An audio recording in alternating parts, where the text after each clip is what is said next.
What's going on, everyone? Welcome back to Movie Emporium's Apple TV Plus TV series review of Suspicion. This will be focusing on episodes 1 and 2 of the series. Now, before we begin, if you like this channel, awesome. Hit the subscribe button to join Movie Emporium. Hit that notification bell top to find what's coming next. If you like this video, awesome. Hit that like button as well as comment below on any video to watch, including this one. Okay, so Apple TV Plus has become one of those streaming services that literally doesn't seem to put out bad shows anymore. It's pretty crazy. Like, for instance, The After Party just came out as a recording of this video, and I think it's a fantastic show. I think it's really, really good. I think Ted Lasso is the best show that Apple TV has, but I think it's pretty crazy to think about that this and HBO Max were probably the worst streaming services when they first introduced because they didn't feel like they had good products. Now they're just putting out hit after hit. And so with that said, each new show that they put out and each new movie that they put out seems more and more interesting to me, to be fairly honest. This is becoming one of those channels or one of those streaming services that I'm really looking forward to with each new show. There's a new show with that's coming out like the week after this show, Suspicion premieres. That looks really interesting. There's a couple movies. One with Samuel Jackson looks interesting. This show, Suspicion, I was really interested by, the trailer I saw. I thought it looked cool. It's a very procedural, whodunit type of thing, but being the fact that it's on a streaming service, on especially Apple TV Plus, I was a little more interested in watching it. That's my overall feeling going into this show. And so with a show like this, the only thing that becomes a problem is you're not sure if the show is going to last. You're not sure if it's going to be any good.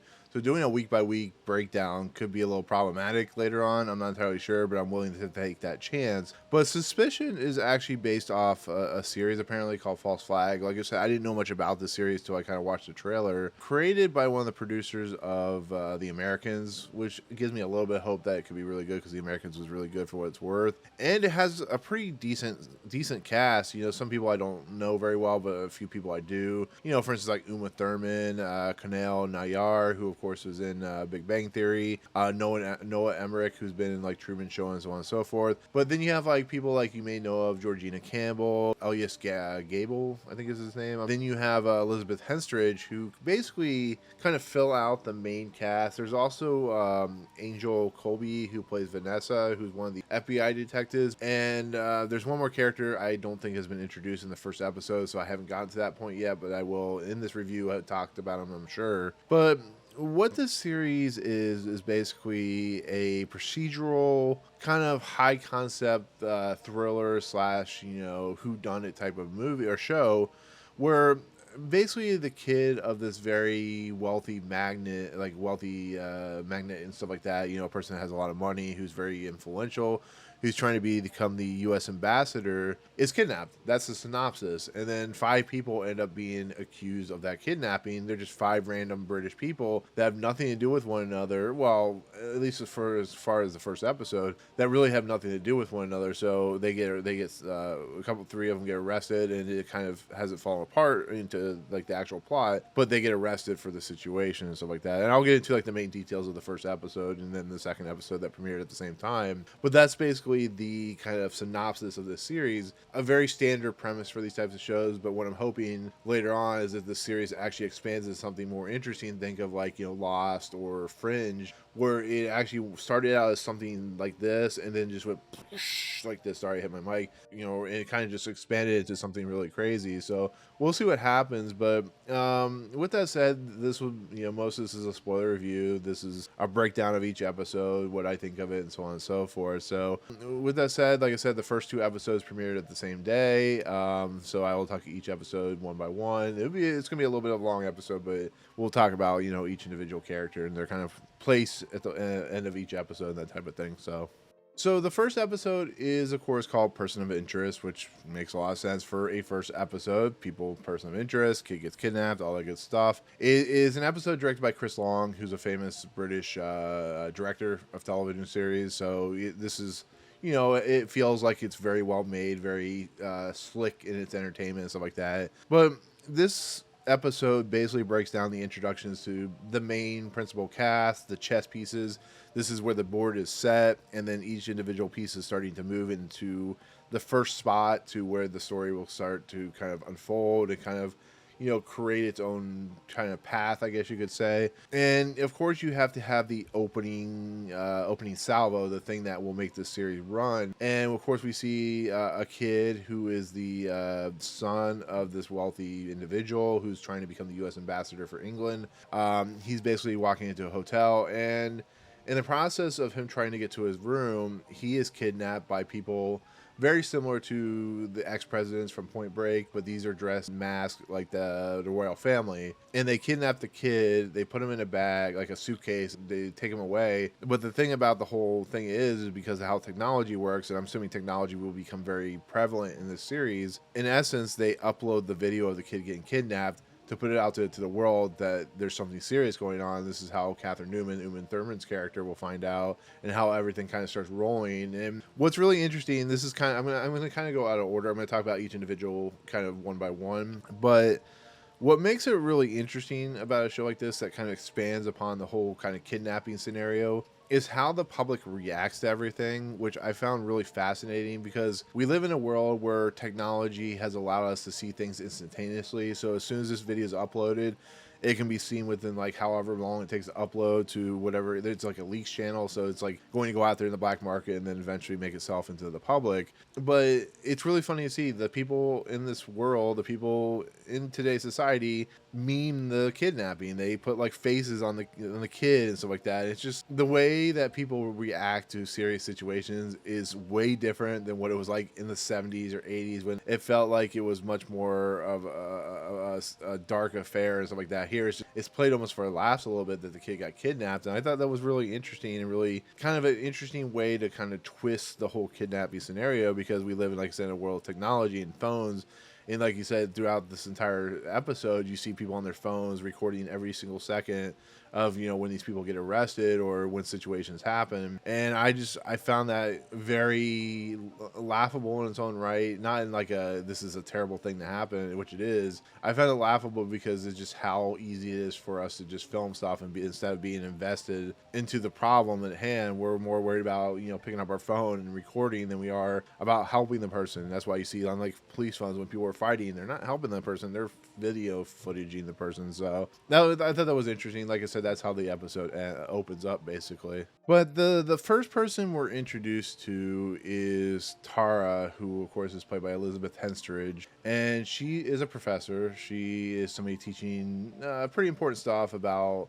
It's funny too when you think about a character like Tara, the stuff she really has a causality to kind of what's going on in the series. She's teaching about, the inner workings of like the police and like the FBI or whatever the version, MI6 and stuff like that. There's this character who's named Heather, who's very much like watching the video meme laughing, and Tara's really serious about it and stuff like that. But what's interesting about these characters is Tara, for instance, like I said, is very much that teacher, is teaching about the police and stuff like that. And she has a sister, and there's a lot of stuff about families in this first episode about how families interact with one another and how those things play out. But Tara has her sister, who they haven't seen each other for a while. There's a nice exchange between the two of them as Tara's taking her sister to school. She's also watching that video footage and stuff like that. And basically, Tara is going to be one of these individuals I think is going to have the experience of kind of how the inner workings of these individuals, like the individuals themselves, like the main principal cast work. How, I think it's going to play out with like the FBI, because there's some really interesting motivations going on with Noah Emmerich's character and Angel Kobe's character, who are the FBI agents, or something there that I'll talk about in a second. But she, in essence, is the kind of like the kind of brain of the group, which I thought was really interesting. So there's not really much to her story, because it's an introduction, but we see kind of how she works during her day. And of course, she gets arrested in the middle of a class that she's teaching. Everybody's pulling out their phones, video recording the arrest. And she's taken away to the police station. And of course, she doesn't answer any questions. Swabbed, she's fingerprinted. And she's the first piece of the chessboard to be put in jail for this official start. Like I said, it's an introduction, so there's not a whole lot to go off of exactly what's going on. But there's some really interesting stuff with these characters to kind of begin with. And then we'll get into Aadesh, who's played by Kunal Nayyar, who I said, of course, was in The Big Bang Theory. He looks completely different than what you don't even recognize him, because he's completely different what he looked like as a Kuthapali and stuff like that. So I thought that was interesting. Like, my friend's like, oh, it's because he's a good actor. I'm like, no. When you change the appearance of someone, that can change the perception of the character, of the individual. It's just different seeing him, more normal than what you saw in The Big Bang Theory for 12 years, that type of thing. But he is, he's a computer guy. He's the guy working on his step parents' computer, who he's trying to explain to him that they pretty much put a virus or somebody's been hacking their computer. They're not very smart people. They just don't see past their illogical reasonings and stuff like that. And they're constantly belating Aadesh, which, I understand Aadesh is like why his motivations and what he's doing in this episode makes sense. But he bought a ticket to go to New York, spent $400. Him and his wife, or his wife is, like, why did you spend this money? He's like, I have a chance to make us, have a better life, to have better opportunities. She's very skeptical about it, but she kind of, I guess, understands that he's trying to create the cybersecurity company to just have something to live back on, to retire off of, to have something of value. And then her family is just like the worst type of family, where they just berate him and belittle him and stuff like that. It's just like, you watch a guy who's just really just doesn't know what to do. He feels like the Adam Sandler character in Punch Drunk Love, where he's just like, he struggles to have any purpose. But when you set him off, he just seems like a whole different person. And that's what Aadesh's character in the first episode feels like, is just that individual. It's the punching bag of the individuals. But as you can see, we have our computer tech. So that's the next piece of the puzzle, next piece of the chessboard. So I thought that was kind of interesting. But he gets arrested as he's at his home with, his step-parent or step-family, or not step-family, but family-in-law and stuff like that. And he gets taken to the jail. And then, we see the fingerprinting and stuff like that. And that's pretty much where his character is. He's having trouble with his wife and their dealings, and he's having trouble with the family and their dealings. So as expected, he's the next suspect who gets arrested in the series and stuff like that. And it leads into the next character, which of course is Natalie. Natalie is played by Georgina Campbell. She is an individual that is getting married. She's very much a normal woman, just getting married on her wedding day, and things are just kind of all over the place with her. And they're having the bachelorette moments and stuff like that, and the bachelors are over, or not, they're having the maids of honor and the so on and so forth. They're at her sister's house, and then the bachelors or the men and stuff like that are at Georgina's flat.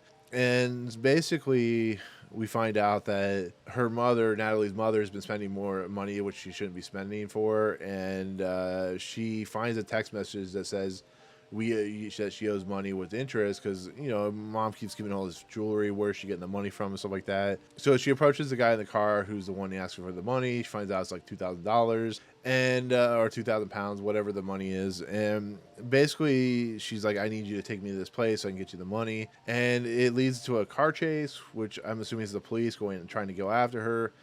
And in essence, she goes back to her flat. Her, soon-to-be husband is in this flat, and they have their exchanges, and she pulls out money and so on and so forth. Goes back to the house, gets ready for wedding, walking down the aisle of the wedding, and is arrested while walking down the aisle of the wedding. I know the police have to do their job, but that's very convenient timing for an episode. I think that's the most ridiculous moment of this episode, outside of one other thing, is the fact that it just seems convenient for the writers of the show just to have her arrested at the wedding instead of for the wedding. Except maybe when she's getting out of the car, going into the car. It's very strange. I get what they do. It makes it for a more dramatic impact, but she has to walk into the police station with her wedding dress, which is very strange and very weird. And the other thing that really kind of sets her apart is she has multiple passports, and she has money in a bag. What is that about? She seems like she's going to be muscle or espionage agent somewhere, maybe a little bit. She's going to be the gun person, I guess you could say. And we'll see how her character plays out. She's arrested, taken to jail, swabbed, fingerprinting, all that stuff. So you have your current 3 suspects in place for whatever the FBI is planning, and then it leads into the last character, who is the last character of this episode to be introduced, and that is Elyes Gabel, who plays Sean. And Sean is an individual that doesn't any real dimension to him at the moment. He's not somebody you really kind of know anything about, but he's on a plane headed for Belfast, and he's sitting there minding his own business, and all of a sudden this unruly passenger, as we've seen in a lot of videos recently. He just kind of berates the airline attendant, and it just goes down. And Sean walks up and walks over to the guy, like crunches his balls with his knee, which I thought was kind of cool. The passenger says, "I'm sorry, I'll stop." And then he goes back to his seat.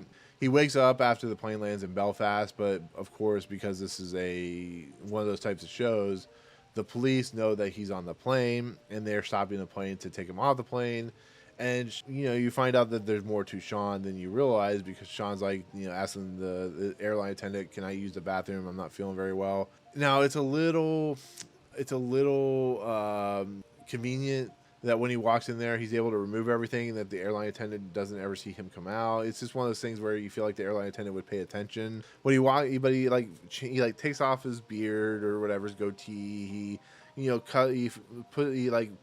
penciled in or makeups the line of his scar, puts on like the worst wig you've ever seen, puts on a ball cap, and basically walks out of the bathroom and starts walking towards the front. Now that would be fine if because he escapes and stuff like that. That would be all right, whatever. But a woman that he's never seen before, he's like, "Do you need help?" "Sure, can you grab my bag?" But she hands him the kid, which I thought was really strange. I don't really see strangers handing strangers kids. That seems a little problematic.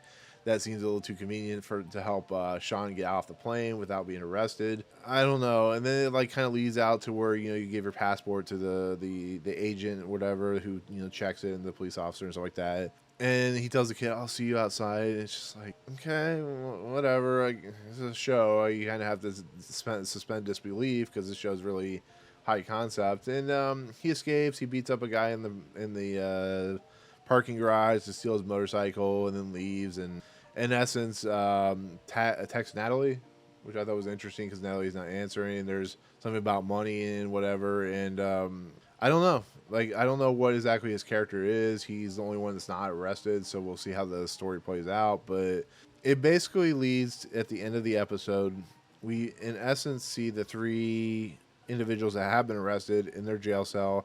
We see Noah Emmerich's character, which is the Scott character, who's the FBI agent. We see Vanessa on another point. They're talking back and forth through radio, and they say, "Are you ready to do this?" And they say yes. And I have theories. I haven't seen the second episode, which I'm sure I'll throw out my theories and what I think. But I think there's some kind of game being played, or they're going to release them, and they're like, you need to find them. I don't know. It's a really weird thing to go, they're starting up a game, I don't know, Saw or something like that, or whatever. It was a really weird, interesting kind of cliffhanger to go off on. But it is what it is. Well, like I said, it's the first episode, so you can't be too hard on the whole idea of what's going on. You have to let it breathe. So with that said, I mean, it's a good first start to an episode. It really is. It really sets the character dynamics very well. It gives you, some reasons to care about them. It gives you some reasons to question who they are and how they're involved in this arrest or this kidnapping possibly of this individual. And like I said, Uma Thurman's in it, but she's only in it for a minute or two. She's just kind of, you're introduced to her character, who's the outlining character who's going to look in as the major force on how this story continues. But yeah, it's just really just an interesting first episode. It, like I said, it introduces these characters just enough to get your wet your whistle and stuff like that, and just keep you wanting to look forward. It does its job. It's actually one of the better season pilots or season intros to a show I've seen in quite a while, and I'm interested. I think I'm glad I kind of took the chance and jumped in the deep end, because I think I could be really intrigued and really kind of addicted to the show if it plays out really well, and hopefully it does. But after the first episode, I'm going to give it a 9 out of 10. I think it really works. I think it really works well, and I think the fact that you have people that worked on The Americans and people that have worked in television for quite a while, I think they've created a pretty decent show. But this is definitely your very procedural kidnapping show that you've seen on a billion other shows. It doesn't break the mold at all, but it gives us interesting enough characters that you can be invested in. So yeah, so there you go. That's kind of the introduction to this series. That's the introduction to the first episode. And like I said, it did premiere the second episode too, so this will be part of this video. But with that said, let's go ahead and talk about the second episode. So the second episode is called Room for Doubt. It's of course directed by Chris Long again, which I think he did the whole entire series anyways. But this episode is the interrogation episode. This is the episode that gives us information to start suspecting these individuals of the disappearance of Leo, the kid from the Uma Thurman's son in the show. And basically what's happening is the three individuals that are under arrest are under suspicion. They're arrested. They're not convicted yet. They're arrested for the situation. They're not being tried or anything. But basically, Valerie's character is interrogating each individual individually, and she asks some questions that you would expect. How did you know Leo? What was your kind of relationship with Leo? Of course, Aadesh and Natalie and Tara are going to say, I have nothing to do with it, because they probably don't have anything to do with it, or at least at this moment they don't have anything to do with it. They're very telling that they just feel like they're out of place in this scenario. But what's really interesting is we're getting all the traditional police questions. They're doing search and warrants of each individual location where these people are, where they live and so on and so forth. And the thing that's brought up that becomes most important about this entire series is that each individual person, whether it be Natalie, whether it be Aadesh, whether it be Tara, they were all in New York City for one single day. That one single day was, of course, the night of Leo's disappearance. Now, what's even crazier, they stayed at the exact same hotel that Leo stayed at. Now, you would think maybe it's a coincidence. There's a lot of people, as we see in the video footage and the stuff we see at the beginning of the first episode, that you would think, okay, there is just coincidence that they were there. There's no real rhyme or reason. But the reason that these 3, 4, 5 individuals that end up being, considered as conspirators is why they were there, what their reason and logic for being there was. Now, let's go into Natalie real quick. Natalie, of course, was getting married. She was arrested on the altar or whatever, going down the church middle there. And she apparently for one night, because this takes place in London, just remember that. She for one night was having some kind of bachelorette party at the hotel that Leo was kidnapped. Now, it is a little suspicious why she would just have a bachelorette party for one night in New York. You figure you spend a few days in New York, but it is what it is. She's like, I was sightseeing. We were just there to have a kind of a bachelorette party, so on and so forth. We rented a room. It wasn't ready yet, so she went to a spa that she actually never really went to.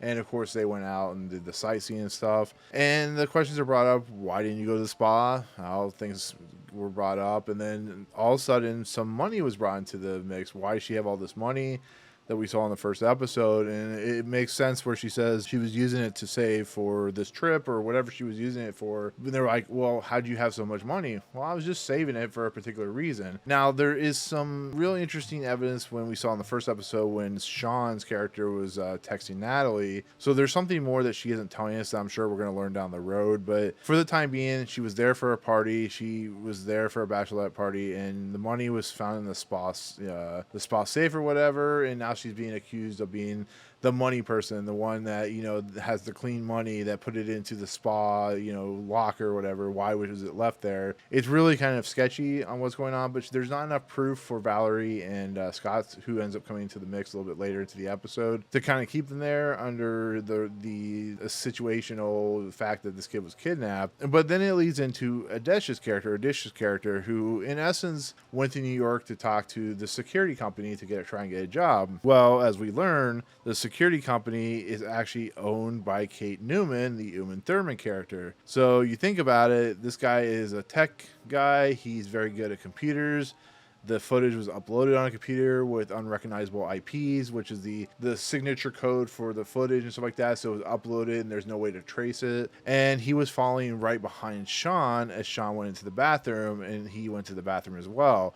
Now, Aadesh makes a good case for, I was just using the toilet or the loo. Why would I talk to someone? Because, for most people, most males, I guess you could say, I don't know about the female crowd, but most males go into the bathroom. They don't really usually talk to one another unless you're friends and you're really drunk and something like that. So there's a little suspicion that maybe there was an exchange that happened, but there's no real proof. And like I said, he seems legit in his logic and reasoning, or at least that's how good the actor, Kunal, is portraying the character. But it's really interesting that there's not really a lot of clear evidence on what exactly happened, which once again we'll find out later on.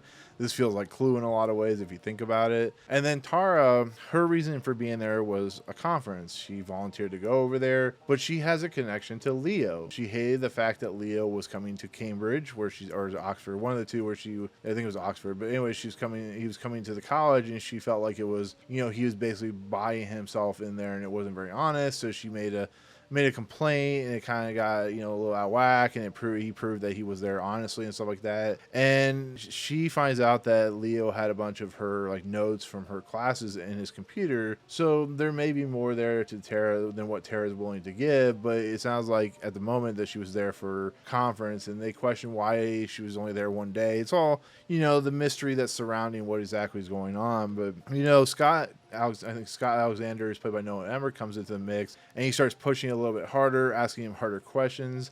It starts to bring a little bit out, but there's just not enough there to keep these three individuals hold. They can't keep them if there's no real true evidence against them. So of course all three are let go. They're let to go on their merry way, but they are of course watched on cameras. They're going to be watched pretty closely to see if they make mistakes, so on and so forth. And that's pretty much where the story leads. It leads with these individuals who are let out at the same time to go on their merry way, to be watched in case one of them is actually the kidnapper. And it's interesting. It really is. It kind of plays into the fact that, were you at the wrong place at the wrong time? Are you really involved with something that you're not telling people? It really is interesting when you look at a person from one perspective and they may have another perspective that you're not seeing, which is a really kind of interesting kind of dichotomy to a show. So I thought it was really interesting. I thought it was really intriguing. I liked the questions being asked. I liked how, it felt really realistic when it comes to kind of interrogation and keeping them for hours and so on and so forth. So I really enjoyed that kind of stuff when it came to the show, which is about a kidnapping. They're trying to figure out who kidnapped the kid.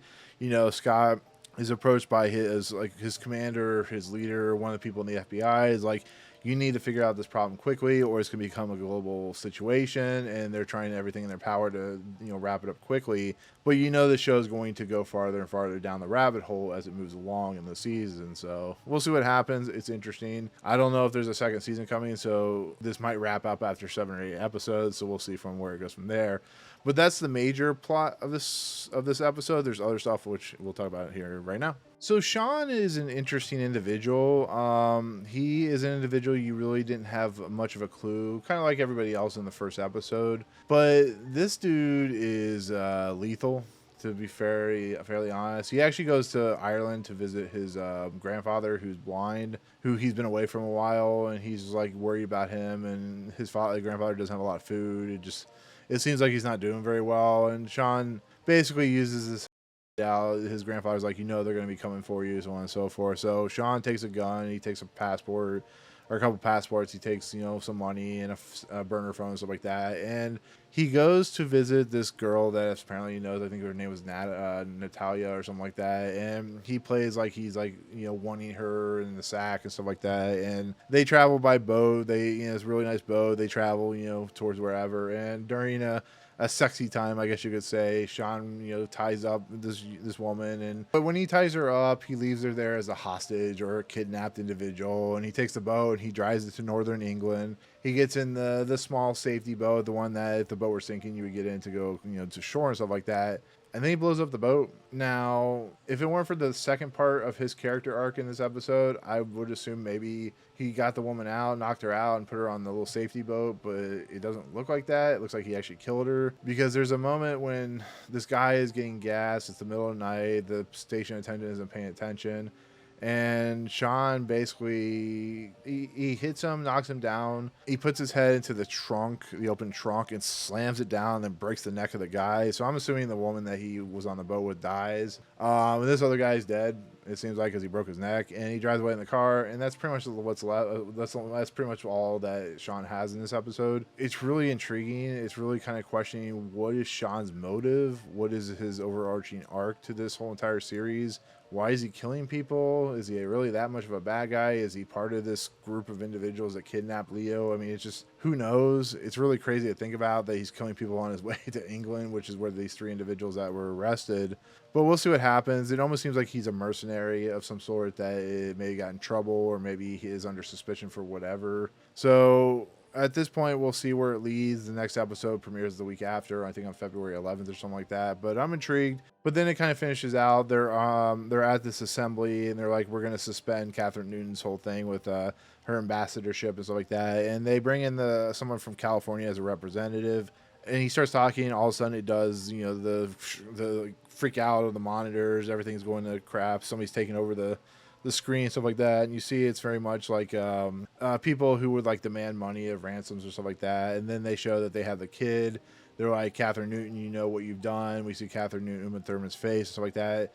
And then it goes like #truth and so on and so forth. So the people involved, they have some dirt on Catherine Newton. They want to expose. And I think she's going to be somebody that has done something seriously bad, seriously evil, and they want her to pay for the price for it, maybe through the death of her kid, maybe through money ransom. I don't know, but we'll see what happens in the later episodes. But overall, it's a solid episode. It's another 8.5 out of 10. It's always that second episode that always has the slight dip in quality, because it's just that first episode was such a good high payoff and stuff like that. So we'll see what happens when it comes to the actual continuation of episode 3, where they're going to lean and so on and so forth, where these characters are going to officially kind of meet and how everything's going to go forward. But overall, I think it's a pretty good start to a series. I think it really works. I think it's fun and entertaining. It shows once again that Apple TV really has just a great feel about them and what they're trying to create and the content they're putting out.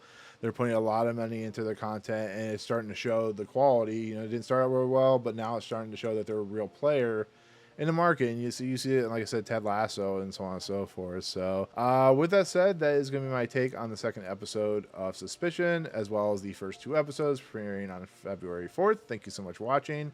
Comments below when you do watch this episode or watch these episodes. Tell me what you think overall. Did you like? Did you not like? Are you going to stick with this show through the entire season and all that good stuff? But otherwise, thank you so much. If you like what you see on this channel, hit the subscribe button to join Movie Emporium. Hit that notification bell at the top to find what's coming next. If you like this video, awesome. Hit that like button. And as always, we'll see you guys on the next video. Peace out.